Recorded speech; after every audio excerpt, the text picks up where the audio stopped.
제가 역대급이라는 얘기 잘 안 하는데 파프리카 샌드위치 얘는 좀 역대급이 될 것 같아요. 만들어야 되는 이유는 한 가지입니다. 맛있고 저렴한데 다이어트에 좋은데 냄새도 안 남. 준비물은 햄, 치즈, 피망 각 하나면 돼요. 1인당. 그리고 저 게맛살에 들어있는 거 2개. 그리고 소스로는 스리라차, 마요네즈, 홍후추고요. 소스는 뭐 원하시는 걸로 바꾸면 되겠죠? 베이킹소다가 필요합니다. 껍데기를 다 먹어야 되기 때문에 베이킹소다를 꼭 써주시는 게 좋아요. 제가 빙글빙글 돌리면서 아니면 잠수를 시켜줬다가 해주시고요. 꼭지랑 아래 털 같은 게 있을 거예요. 걔를 엉덩이에서 떼주세요. 이렇게 반질반질하면 되고요. 저 파프리카를 고를 때 꿀팁은 좀 단단한 애를 골라야지 아삭아삭하게 먹을 수 있습니다. 칼질은 한 번만 하면 되고요. 정중앙에 저렇게 엉덩이에 꽂아주세요. 그리고 꼭지 부분까지 칼질을 해주셔야지 저렇게 예쁘게 나오고요. 제 파프리카는 임신한 파프리카여가지고 조금 마음이 아팠어요. 그래도 맛있게 먹어줄게요. 파프리카에는 2가지 종류가 있어요.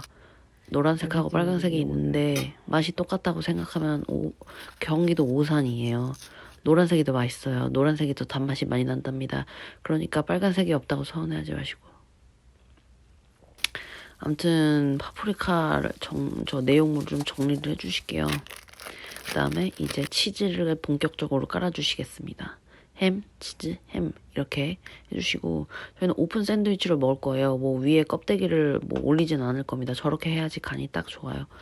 뭐 짜게 먹는 걸 싫어하시는 분들은 치즈 한 장 빼셔도 되고 그건 알아서 하시면 될 것 같고요. 저렇게 부셔주실게요. 게맛살을. 웬만하면은 어육이 많이 들어간 게 맛있겠죠? 그렇지 않으면 밀가루 맛밖에 안 나니까 그 성분을 좀 잘 보고 골라주시고 저렇게 뒤적뒤적 해준 다음에 치즈를 깔고 게맛살을 올릴게요. 게맛살부터 올리면 안 돼요. 게맛살부터 올리면은 저 피망에서 나오는 물 때문에 좀 약간 맛이 없을 거예요. 아무튼 저렇게 제 도시락 한번 싸볼게요. 무조건 햄 치즈부터 올려야 됩니다. 그렇지 않 그러면은 파프리카에 다른 소스가 묻으니까 안 돼요. 저는 빨간색을 먹어봤는데 역시나 그 피망 맛이 좀 너무 강하고 뭐 이유는 모르겠는데 노란색은 뭐 변형이 된 건가 유전자가. 딸기 크림치즈 제가 만든 건데요. 틀니를 한번 만들어 볼게요. 본을 잘 떠주시고요. 하실게요. 자, 입 벌리실게요. 크게 입 벌리고 앙 우세요.